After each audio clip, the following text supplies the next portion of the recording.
This is where desperate Rohingyas started fighting back. The town of Alitanjore in Rakhine state. Now a smoking ruin, its Muslim population gone.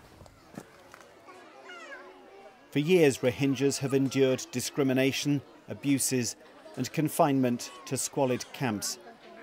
But unlike other minorities in Myanmar, they did not rebel against the government. That's now changed. A Burmese police officer showed me where hundreds of men, carrying only machetes and petrol bombs, stormed towards the police station in Alitanjore. They were easily driven off, he said, and many of them killed. Shortly afterwards, the self-styled leader of the group, calling itself the Arakan Rohingya Salvation Army, published a video. Rohingyas, he said, now had no choice but to take up arms. Over in Bangladesh, I went to see one of the thousands who'd answered his call. We met discreetly in a quiet corner. He described how his commander, his Amir he called him, had come 4 years ago and had started taking the young men to the hills for training, for jihad, he said. On the 25th of August, the ARSA attacks began and the army immediately struck back. He heard shooting, he said, and saw houses being set alight. What followed can only be described as suicidal charges by the Rohingyas. The army surrounded our villages.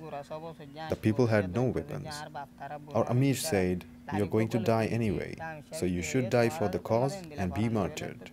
So we picked up bamboo sticks, even old men and teenagers, and started fighting them. And then the army was shooting at us. What we found as we've spoken to refugees here in Bangladesh is pretty wide sympathy for the ARSA militants, especially among younger men, because it's the first group that's actually tried to fight back against the Burmese military. But there are others here who are angry with the militants for bringing all of this trouble onto them. And don't forget, there are victims of ARSA as well. In this community on the coast, there's a mix of old and recently arrived refugees. After Friday prayers, I talked to some of them about ARSA.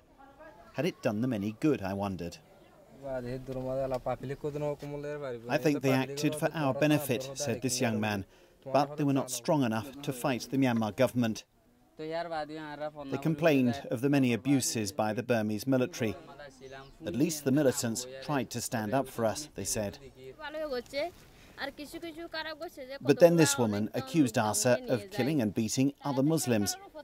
And how can they fight without enough guns or ammunition, she asked. Bangladesh has accepted these refugees, but its security forces are uneasy. In this sea of human need, a radicalized movement has taken root, ready to risk all in its unequal struggle against the Burmese military.